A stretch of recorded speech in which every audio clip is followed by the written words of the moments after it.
अरे कावेरी की माँ, जरा इधर आओ। खेत से लौटते समय मेरे पैर में मोच आ गई है। बहुत दर्द हो रहा है। अभी आती हूँ। आप भी ना जरा सी चोट लगते ही परेशान हो जाते हैं। पहले बैठ जाइए, मैं तेल लेकर आती हूँ और मालिश कर देती हूँ। हाँ, शायद उससे आराम मिल जाए। आज तो चलना भी मुश्किल हो रहा है। चिंता मत कीजिए, थोड़ी देर में सब ठीक हो जाएगा। आप आराम से बैठिए, मैं अभी सब इंतजाम करती हूँ। अच्छा, ठीक है। तुम्हारे रहते मुझे किसी बात की चिंता नहीं रहती। सोनपुर नाम के एक शांत और समृद्ध गांव में धर्मपाल नाम का एक धनी व्यक्ति रहता था। गांव में उसकी काफी प्रतिष्ठा थी और धन संपत्ति की भी उसे कोई कमी नहीं थी। लेकिन उसकी जिंदगी में एक ऐसा दुख था जिसे वह कभी भुला नहीं पाया। कुछ वर्ष पहले एक गंभीर बीमारी के कारण उसकी पहली पत्नी का निधन हो गया था। अपनी पत्नी के चले जाने के बाद धर्मपाल पूरी तरह टूट गया था। उसकी पहली पत्नी से एक प्यारी बेटी थी जिसका नाम कावेरी था। धर्मपाल अपनी बेटी से बहुत प्रेम करता था और उसकी हर छोटी बड़ी खुशी का ध्यान रखता था। समय बीतने के साथ परिवार और समाज के लोगों ने धर्मपाल को दोबारा विवाह करने की सलाह दी। काफी सोच विचार के बाद उसने सुशीला नाम की एक सुंदर और समझदार स्त्री से विवाह कर लिया। विवाह के बाद सुशीला इस घर की नई गृहलक्ष्मी बनकर आई, लेकिन धर्मपाल की एक आदत उसे बिल्कुल पसंद नहीं थी। वह अक्सर उसे प्यार से कावेरी की माँ कहकर पुकारता था। सुशीला को लगता था कि इस घर में उसकी अपनी कोई अलग पहचान नहीं है और हर कोई उसे केवल कावेरी की माँ के रूप में ही देखता है। यही बात धीरे धीरे उसके मन में चुभने लगी। अरे कावेरी की माँ, जरा इधर तो आओ। मुझे तुमसे एक बात कहनी है।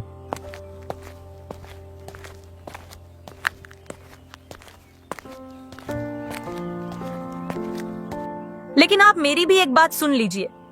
आप हर समय मुझे कावेरी की माँ कहकर क्यों बुलाते रहते? ये बात मुझे बिल्कुल अच्छी नहीं लगती। अरे, इसमें नाराज होने वाली क्या बात है?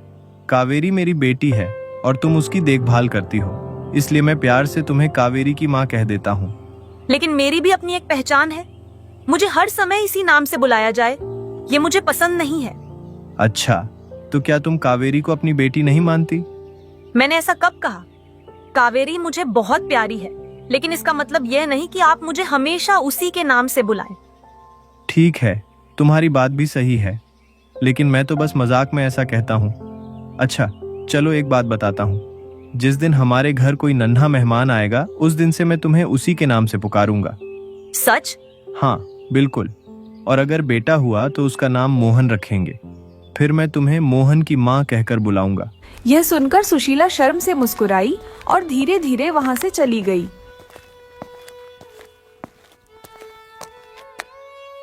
समय अपने रफ्तार से आगे बढ़ता रहा। देखते ही देखते कई वर्ष बीत गए, लेकिन सुशीला की गोद अब भी सूनी थी। संतान न होने का दुख उसे भीतर ही भीतर परेशान करता रहता था। उधर धर्मपाल का कारोबार भी धीरे धीरे चौपट होने लगा। जिस व्यक्ति के पास कभी अपार धन संपत्ति थी, उसकी आर्थिक स्थिति दिन ब दिन बिगड़ती चली गई। हालात इतने खराब हो गए कि घर का खर्च चलाना भी मुश्किल हो गया। एक समय ऐसा आया जब उनके पास खाने के लिए अनाज का एक दाना तक नहीं बचा। घर का चूल्हा बुझा पड़ा था और उसे जले हुए 2 दिन बीत चुके थे। भूख और परेशानियों से तंग आकर एक दिन सुशीला का धैर्य टूट गया। वह गुस्से में धर्मपाल के सामने आई और तीखे स्वर में बोली, आखिर कब तक ऐसे चलेगा? घर में खाने को कुछ नहीं है, 2 दिनों से चूल्हा नहीं जला। क्या केवल चिंता करने से पेट भर जाएगा? सुबह से कावेरी भी भूखी बैठी है और मैं भी। अब मुझसे यह सब देखा नहीं जाता। तो मैं क्या करूं? क्या मैं कोशिश नहीं कर रहा? दिन रात इसी चिंता में लगा रहता हूं। हर दरवाजे पर जाकर मदद मांग चुका हूं, लेकिन कहीं से कोई सहारा नहीं मिला। कोशिश? अगर आपकी कोशिशों से कुछ होता तो आज यह दिन देखने को नहीं मिलता। पहले घर में किसी चीज की कमी नहीं थी, लेकिन अब खाने तक के लाले पड़ गए हैं। कभी आपने सोचा था कि हमारे घर में ऐसा समय भी आएगा? मेरी किस्मत खराब हो गई। इसमें मेरा क्या दोष है? मैंने तो हमेशा इस परिवार को खुश रखने की कोशिश की थी, लेकिन जब भाग्य ही साथ छोड़ दे तो इंसान क्या कर सकता है? हर बार किस्मत को दोष देकर आप अपनी जिम्मेदारी से नहीं बच सकते। गांव में दूसरे लोग भी मुश्किलों का सामना करते हैं। लेकिन वे हार नहीं मानते। आपने तो जैसे हालात के आगे हथियार डाल दिए हैं। तो अब सारी गलती मेरी है। क्या तुम्हें मेरे दुख और मेरी परेशानियां दिखाई नहीं देती? मैं भी अंदर ही अंदर घुट रहा हूँ। और किसकी है? अगर आपने समय रहते कुछ सोचा होता तो आज हम भूखे न बैठे होते। अब तो लोगों से उधार मांगने में भी शर्म आने लगी है। बहुत बोलने लगी हो तुम। पहले तो तुम इस तरह मुझसे बात नहीं करती थी। लगता है अब तुम्हें मेरी कोई इज्जत नहीं रही। इज्जत? इज्जत से पेट नहीं भरता। सच कड़वा लगता है, इसलिए मेरी बातें बुरी लग रही हैं। आपकी पहली पत्नी के समय सब कुछ ठीक था, लेकिन उसके जाने के बाद इस घर की खुशियां भी चली गईं। जैसे इस घर पर किसी की बुरी नजर लग गई हो। खबरदार, मेरी मरी हुई पत्नी के बारे में एक शब्द भी गलत मत कहना। उसने इस घर के लिए बहुत कुछ किया था। उसका नाम अपनी जुबान पर लाने से पहले सोच लिया करो। क्यों ना कहूं? उसकी बेटी भी तो इस घर पर बोझ बनी बैठी है। हम खुद भूखे हैं और उसके खर्चे अलग हैं। आखिर कब तक हम उसे पालते रहेंगे? कावेरी के बारे में एक शब्द भी मत कहना। वह मेरी बेटी है और मेरी जान से बढ़कर है। अगर उसे कुछ कहा तो मुझसे बुरा कोई नहीं होगा। बेटी है तो क्या हुआ? क्या उसने कभी घर का खर्च चलाया? हम दोनों की जिंदगी उसकी वजह से और मुश्किल हो गई है। हर वक्त उसकी चिंता अलग लगी रहती है। बस, अब तुम हद पार कर रही हो। तुम्हारा गुस्सा अब तुम्हारी समझ पर भारी पड़ रहा है। हद तो तब पार हुई थी जब मैंने इस घर में कदम रखा था। न सुख मिला, न सम्मान मिला। इससे अच्छा तो मैं मर ही जाऊं। कम से कम इस दुख से छुटकारा तो मिलेगा, क्योंकि ऐसी जिंदगी जीने का क्या फायदा? रोज भूखे रहो, रोज दुख सहो। कभी कभी तो लगता है कि भगवान ने हमें केवल दुख देने के लिए ही जिंदा रखा है। बार बार मरने की बातें क्यों करती हो? क्या तुम्हें अपनी जान की कोई कीमत नहीं लगती? ऐसी बातें सुनकर मेरा दिल और दुखता है। अगर किसी को मरना है तो मैं मर जाता हूँ। मेरे मर जाने से तुम्हारी सारी परेशानियां खत्म हो जाएंगी। फिर न तुम्हें मेरी चिंता रहेगी और न मेरे खर्च की। हाँ, अब बात को घुमाइए। मैंने कब कहा कि आप मर जाएं? हर बात का गलत मतलब निकालना कोई आपसे सीखे। तुम्हारी हर बात का मतलब यही निकलता है कि मैं निकम्मा हूँ और मेरे जीने का कोई फायदा नहीं। शायद सच में मेरी वजह से ही तुम सब दुखी हो। अगर आप खुद को ऐसा समझते हैं तो इसमें मेरा क्या कसूर? मैंने तो सिर्फ घर की हालत बताई है, लेकिन आप हर बात को अपने ऊपर ले लेते हैं।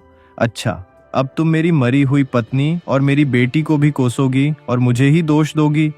इतना सब सुनने के बाद भी क्या मैं चुप बैठा रहूं? मैं वही कह रही हूँ जो सच है, चाहे आपको अच्छा लगे या बुरा। अब इस घर की हालत देखकर मुझसे चुप नहीं रहा जाता। मुझे तुम्हारी एक भी बात नहीं सुननी। आज तुमने मेरे दिल को बहुत ठेस पहुंचाई है।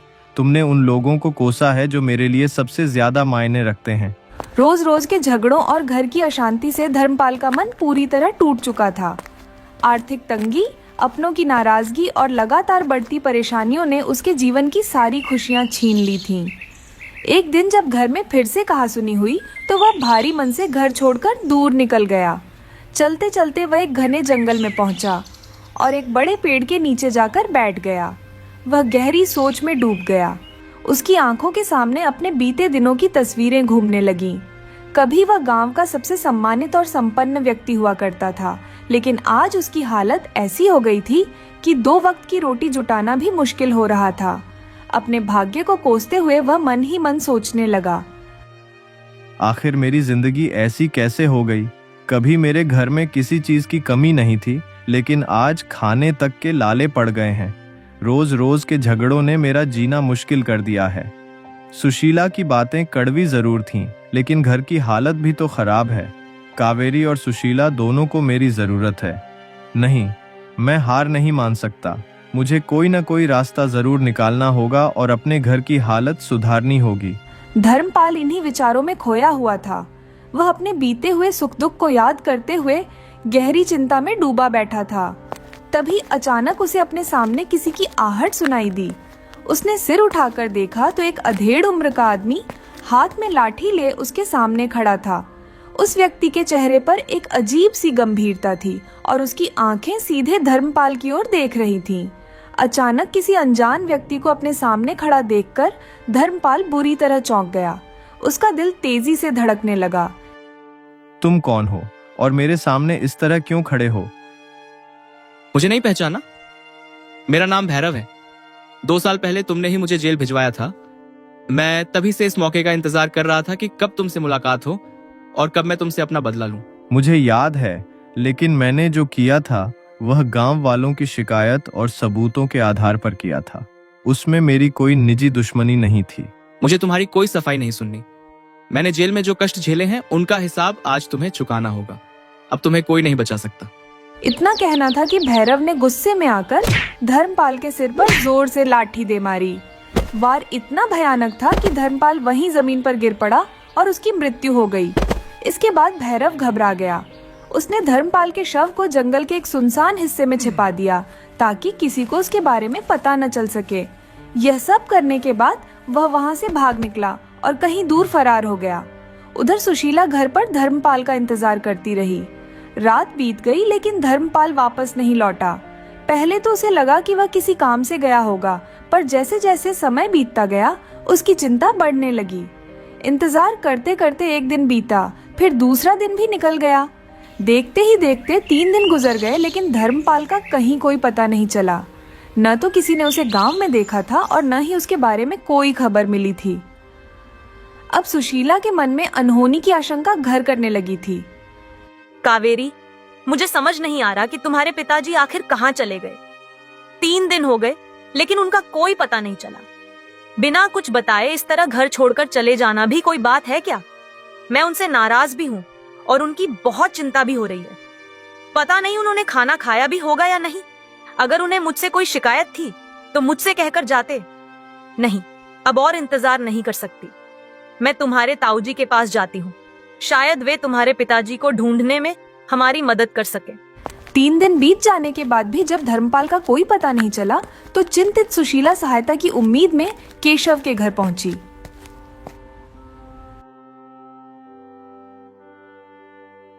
भैया, क्या आपने इन्हें कहीं देखा है? घर से गए हुए 3 दिन हो गए हैं। उस दिन हमारी थोड़ी कहासुनी हो गई थी, जिसके बाद ये गुस्से में घर से निकल गए। तब से अब तक वापस नहीं लौटे हैं। मुझे इनकी बहुत चिंता हो रही है। नहीं सुशीला, मैंने धर्मपाल को कहीं नहीं देखा, लेकिन तुम इतना परेशान मत हो सकता है वह गुस्से में कहीं चला गया हो और कुछ दिनों में वापस आ जाए। भैया, 3 दिन हो गए हैं। ये कभी इतने दिनों तक घर से बाहर नहीं रहे। मेरा मन बहुत घबरा रहा है। पता नहीं किस हाल में होंगे। आप ही कुछ कीजिए। तुम चिंता मत करो सुशीला, मैं अभी गांव के लोगों से पूछताछ करता हूं और धर्मपाल को ढूंढने की पूरी कोशिश करूंगा। अगर वह गांव या आसपास कहीं भी होगा तो हम उसे जरूर खोज लेंगे। केशव ने गांव के 2 आदमियों को अपने साथ लिया और धर्मपाल की तलाश में निकल पड़ा। उन्होंने गांव की गलियों, खेतों, बागों और आसपास के जंगलों तक हर जगह उसकी खोज की। कई लोगों से पूछताछ की गई, लेकिन धर्मपाल के बारे में कोई सुराग नहीं मिला। दिन बीतते गए और तलाश जारी रही। देखते ही देखते पूरा 1 महीना गुजर गया, फिर भी धर्मपाल का कहीं कोई पता नहीं चला। धीरे धीरे गांव वालों की उम्मीद भी टूटने लगी। उन्हें लगने लगा कि शायद धर्मपाल के साथ कोई बड़ी अनहोनी हो चुकी है। एक दिन जब केशव गांव के चौपाल पर बैठा था, तब कुछ गांव वाले उसके पास आए और उससे कहने लगे, केशव भैया, अब हमें नहीं लगता कि धर्मपाल का पता चल पाएगा। पूरा 1 महीना बीत गया। हमने गांव, खेत, बाग और जंगल तक छान मारे, लेकिन उसका कोई सुराग नहीं मिला। अगर वह कहीं आसपास होता तो अब तक जरूर मिल जाता। न कोई निशान मिला, न कोई खबर। हमें तो डर है कि उसके साथ कोई बड़ी अनहोनी हो चुकी है। शायद अब वह इस दुनिया में नहीं रहा। हमें यह बात माननी पड़ेगी कि धर्मपाल की मृत्यु हो चुकी है। ऐसी बातें मत करो। जब तक कोई पक्का सबूत नहीं मिल जाता, मैं यह मानने को तैयार नहीं हूं कि धर्मपाल अब इस दुनिया में नहीं है। लेकिन सच कहूं, इतने दिनों की तलाश के बाद मेरा मन भी बहुत घबराने लगा है। पता नहीं वह कहां है और किस हाल में है। धीरे धीरे पूरे गांव में यह बात फैल गई कि धर्मपाल अब इस दुनिया में नहीं रहा। हालांकि किसी को उसके बारे में कोई पक्की जानकारी नहीं थी, लेकिन 1 महीने तक लगातार खोजबीन के बाद भी उसका कोई पता न चलने के कारण लोगों ने यही मान लिया था कि उसकी मृत्यु हो चुकी है। उधर धर्मपाल के गायब हो जाने के बाद सुशीला और कावेरी घर में बिल्कुल अकेली पड़ गई थीं। उनकी देखभाल करने वाला और घर का खर्च उठाने वाला अब कोई नहीं था। पहले से ही आर्थिक तंगी से जूझ रहा परिवार अब और भी कठिन परिस्थितियों में पहुंच गया था। कई बार तो उनके लिए 2 वक्त का भोजन जुटाना भी मुश्किल हो जाता था। शुरुआत में धर्मपाल के छोटे भाई केशव ने इंसानियत और रिश्ते का फर्ज निभाते हुए उनकी कुछ मदद की। वह समय समय पर थोड़ा बहुत पैसा दे देता था, जिससे किसी तरह घर का खर्च चल जाता था, लेकिन यह सहारा ज्यादा दिनों तक नहीं टिक सका। केशव की पत्नी को यह सब बिल्कुल पसंद नहीं था। वह बार बार केशव को समझाती कि वह अपनी कमाई दूसरे के घर पर क्यों खर्च कर रहा है। आखिरकार पत्नी के दबाव में आकर केशव ने भी सुशीला की आर्थिक मदद करना बंद कर दिया। अब सुशीला और कावेरी के सामने जीवन्यापन का संकट पहले से भी अधिक गहरा हो गया था। माँ, तुमने सुबह से कुछ नहीं खाया है। लो, ये थोड़े से चावल बचे हैं, इन्हें खा लो। अगर तुम ऐसे ही भूखी रहोगी तो बीमार पड़ जाओगी। मैं नहीं चाहती कि तुम्हें कुछ हो। नहीं बेटी, पहले तुम खा लो। मुझे पता है कि तुमने भी सुबह से कुछ नहीं खाया है। माँ, तुम मेरी चिंता मत करो, मुझे भूख नहीं लगी है। पहले तुम खा लो, फिर हम दोनों मिलकर कोई ना कोई रास्ता सोचेंगे। मैं माँ हूँ, तुम्हारी हालत मुझसे छिपी नहीं है। तुम खाओगी तभी मुझे तसल्ली मिलेगी। पता नहीं आगे घर कैसे चलेगा, यही सोच सोच कर मेरा मन घबराता रहता है। घर में न पैसे बचे हैं और न ही खाने का कोई इंतजाम दिखाई देता है। नहीं कावेरी, हम दोनों यह चावल बांटकर खा लेते हैं। ऐसे समय में हमें एक दूसरे का सहारा बनना होगा। भगवान ने चाहा तो हमारी मुश्किलें भी एक दिन जरूर खत्म होंगी। सुशीला पहले कावेरी से बहुत चिढ़ती थी, लेकिन धर्मपाल के जाने के बाद उसका व्यवहार पूरी तरह बदल गया था। अब वह कावेरी से बहुत प्रेम करने लगी थी। कठिन समय में दोनों एक दूसरे का सहारा बन गई थीं और उनके बीच माँ बेटी जैसा स्नेह पैदा हो गया था। घर का खर्च चलाने के लिए सुशीला ने घर का थोड़ा बहुत सामान बेचकर कुछ पैसे इकट्ठे किए, लेकिन वह जानती थी कि ये पैसे ज्यादा दिनों तक नहीं चलेंगे। एक दिन उसने कावेरी को अपने पास बुलाया और गंभीर स्वर में बोली, कावेरी, मेरे पास कुछ पैसे बचे हुए हैं। मैं सोच रही हूँ कि उन पैसों से समोसे बनाने का सामान ले आऊं। मैं घर पर समोसे बनाऊंगी और तुम उन्हें बाजार में बेच आना। अगर समोसे बिक गए तो घर के खर्च के लिए कुछ पैसे आने लगेंगे। आखिर कब तक हम ऐसे ही परेशान रहेंगे? हमें खुद ही कुछ करना होगा।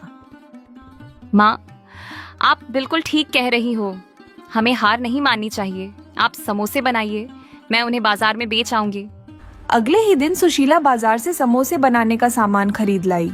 उसने सुबह से ही मेहनत करके गर्मा गर्म और स्वादिष्ट समोसे तैयार किए। फिर उसने उन्हें एक टोकरी में सजाकर कावेरी को बाजार में बेचने के लिए भेज दिया। कावेरी उत्साह के साथ समोसे लेकर बाजार पहुंची और लोगों को आवाज लगाकर बेचने की कोशिश करने लगी, लेकिन उस दिन उसकी किस्मत ने उसका साथ नहीं दिया। बाजार में आने जाने वाले लोग उसे देखते तो थे, पर कोई भी समोसे खरीदने के लिए नहीं रुका। कावेरी पूरे दिन धूप में खड़ी होकर ग्राहकों का इंतजार करती रही, लेकिन एक भी समोसा नहीं बिक पाया। आखिरकार शाम ढलने लगी तो वह उदास मन से सारे समोसे वापस लेकर घर लौट आई।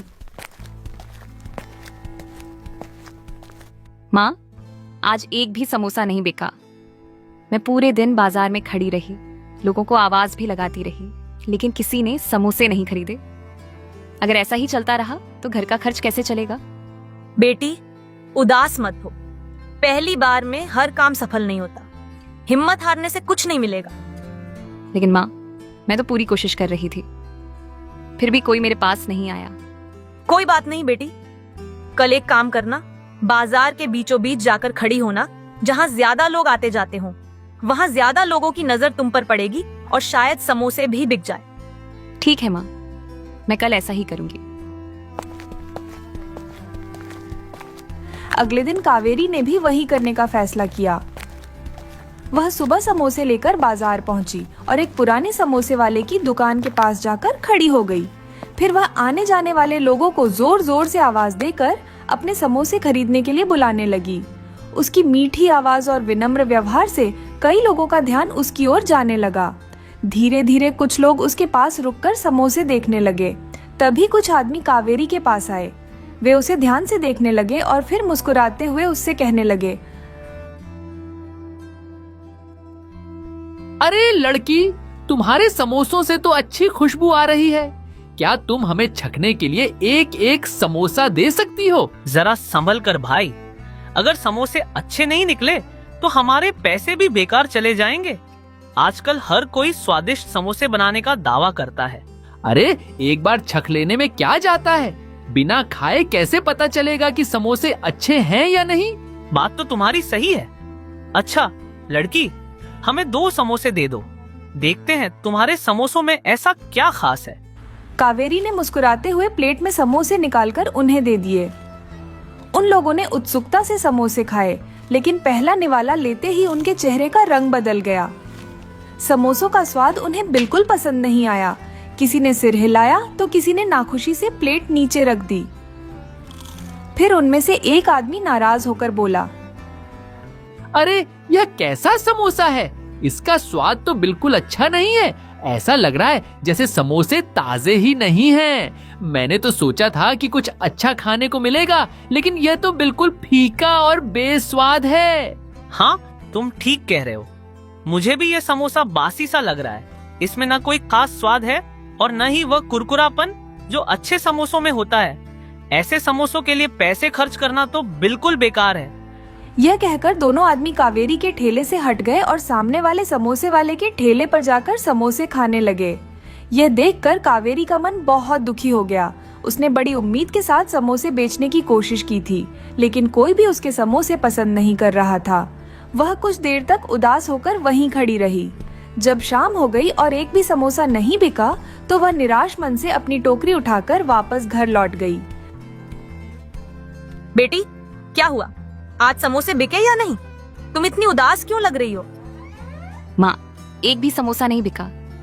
लोगों ने समोसे खाए और कहने लगे कि उनमें स्वाद ही नहीं है। फिर वे सामने वाले ठेले पर जाकर समोसे खाने लगे। मुझे बहुत बुरा लगा। बेटी, मुझे पहले से ही इसका डर था।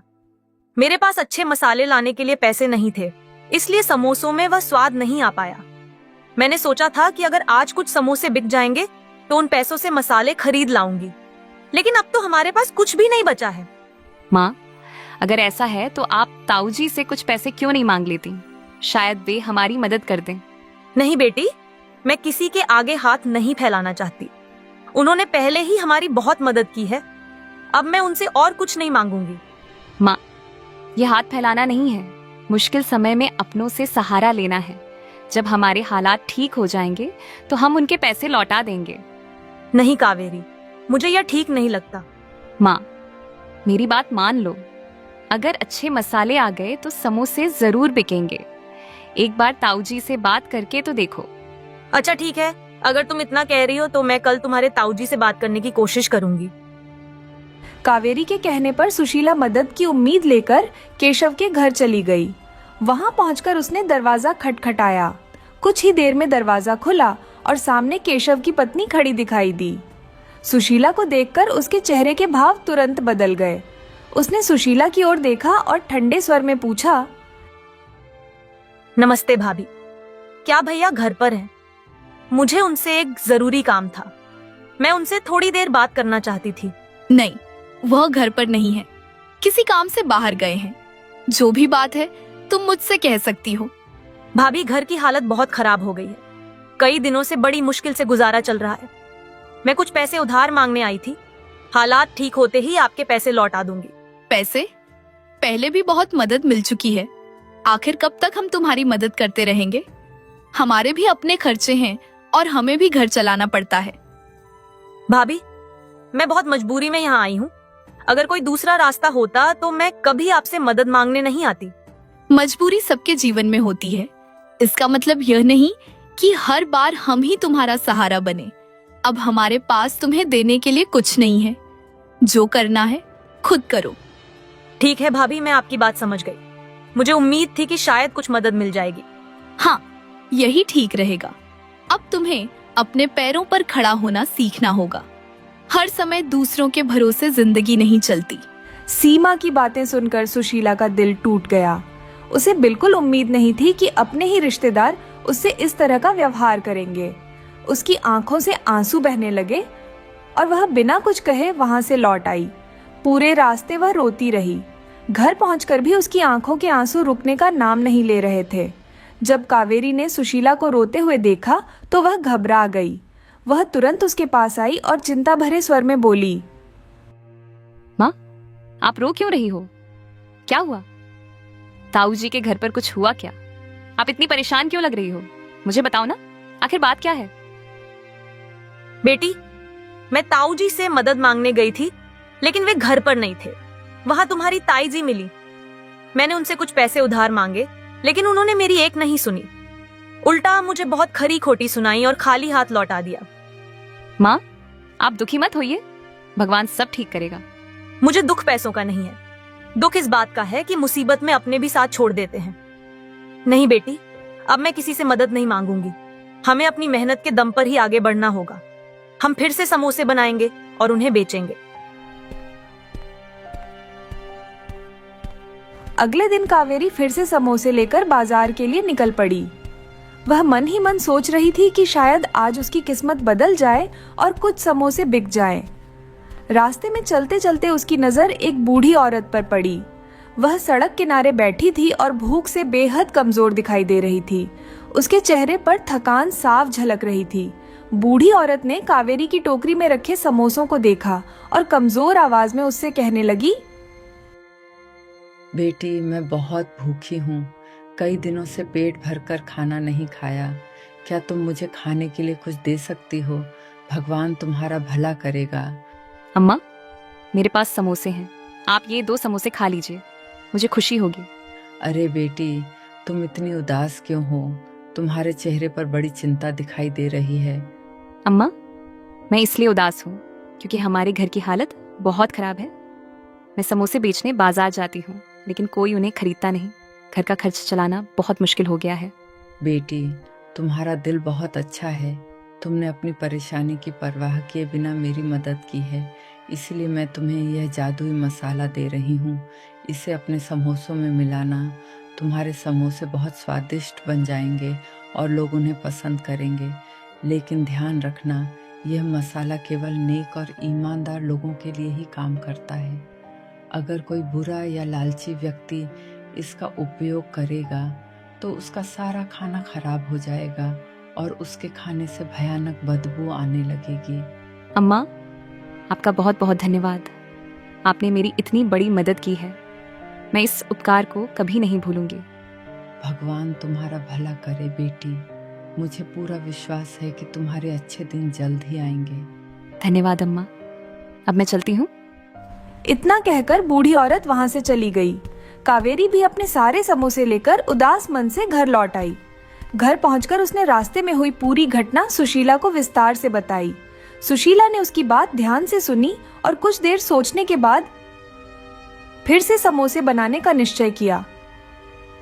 उसने बाजार से थोड़ा सामान मंगवाया और पूरी मेहनत के साथ नए समोसे तैयार किए। अगले दिन कावेरी फिर समोसे लेकर बाजार पहुंची। इस बार जैसे ही उसने टोकरी खोली, समोसों की स्वादिष्ट खुशबू चारों ओर फैलने लगी।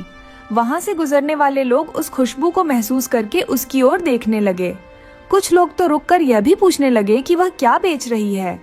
कावेरी के चेहरे पर भी इस बार पहले से ज्यादा आत्मविश्वास दिखाई दे रहा था। तभी वही दोनों आदमी जिन्होंने पहले उसके समोसों को नापसंद किया था, एक बार फिर उसके पास आए। समोसों की खुशबू ने उनका ध्यान अपनी ओर खींच लिया था। वे कावेरी के सामने आकर खड़े हो गए और उससे कहने लगे, अरे ये वही लड़की है ना जिसके समोसे हमने कल खाए थे, लेकिन आज तो इसके समोसों से बहुत ही अच्छी खुशबू आ रही है। चलो एक बार फिर छक कर देखते हैं, क्या पता इस बार स्वाद अच्छा हो। हाँ, मुझे भी यही लग रहा है। कल तो समोसे बिल्कुल फीके थे, लेकिन आज इनकी खुशबू ही अलग है।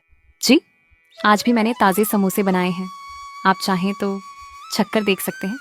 अच्छा बेटी, हमें 2 समोसे देना, हम छक्कर देखते हैं। लीजिए ये समोसे, मुझे उम्मीद है कि आपको पसंद आएंगे। कावेरी ने मुस्कुराते हुए दोनों आदमियों को प्लेट में समोसे निकाल कर दे दिए।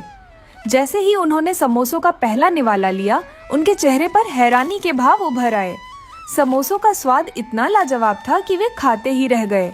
हर निवाले के साथ उनकी खुशी बढ़ती जा रही थी। कुछ ही पलों में उन्होंने पूरे समोसे खत्म कर दिए और एक दूसरे की ओर देखकर मुस्कुराने लगे। फिर उनमें से एक आदमी प्रशंसा भरे स्वर में बोला, वाह, ये तो कमाल का स्वाद है। मैंने इतने स्वादिष्ट समोसे पहले कभी नहीं खाए। बाहर से कुरकुरे और अंदर से इतने मजेदार। बेटी, तुम्हारे समोसे बहुत अच्छे हैं। मुझे पूरा विश्वास है कि इन्हें खाने के बाद और भी लोग यहाँ जरूर आएंगे। सच कह रहे हो, ये समोसे तो सामने वाले ठेले वाले से भी कहीं ज्यादा स्वादिष्ट हैं। अब से जब भी समोसे खाने का मन होगा मैं यहीं आऊंगा। बिल्कुल, आज से तुम्हारे समोसों की खूब बिक्री होने वाली है। आपका बहुत बहुत धन्यवाद। मुझे खुशी है कि आपको मेरे समोसे पसंद आए। देखते ही देखते कावेरी के ठेले के पास लोगों की भीड़ लग गई। समोसों की खुशबू और स्वाद की चर्चा तेजी से फैलने लगी। जो भी एक बार उसके समोसे खाता वह उनकी तारीफ के बिना नहीं रहता। कुछ ही देर में कावेरी के सारे समोसे बिक गए। ये देखकर उसकी खुशी का ठिकाना नहीं रहा। इसके बाद कावेरी रोज समोसे बनाकर बाजार में बेचने लगी। धीरे धीरे उसके समोसे पूरे इलाके में मशहूर हो गए। दूर दूर के गांवों से लोग खास तौर पर उसके समोसे खाने आने लगे। बढ़ती कमाई के साथ सुशीला और कावेरी की जिंदगी भी बदलने लगी। कुछ समय बाद दोनों ने मिलकर अपनी एक छोटी सी दुकान खोल ली। उनकी दुकान पर हमेशा ग्राहकों की भीड़ लगी रहती थी। लेकिन यह सब देखकर सामने ठेला लगाने वाला समोसे वाला आदमी बहुत जलने लगा। पहले जहां उसके ठेले पर सबसे ज्यादा भीड़ होती थी, अब लोग कावेरी की दुकान पर जाने लगे थे। दिन ब दिन उसका कारोबार घटता जा रहा था। ये आखिर हो क्या रहा है? पहले पूरे बाजार में सबसे ज्यादा भीड़ मेरे ठेले पर लगती थी, लेकिन अब सारे ग्राहक कावेरी की दुकान पर जा रहे हैं। आखिर उसके समोसों में ऐसा क्या खास है जो लोग मेरे समोसों की तरफ देखना भी नहीं चाहते? दिन ब दिन मेरा कारोबार घटता जा रहा है और उसकी दुकान पर भीड़ बढ़ती ही जा रही है। नहीं, इसमें जरूर कोई राज छिपा हुआ है। मुझे पता लगाना ही होगा कि उसके समोसे इतने मशहूर कैसे हो गए, वरना एक दिन मेरा सारा धंधा बंद हो जाएगा। एक दिन जब सुशीला दुकान के लिए समोसे बना रही थी, तभी वह उनमें एक खास जादुई मसाला मिला रही थी।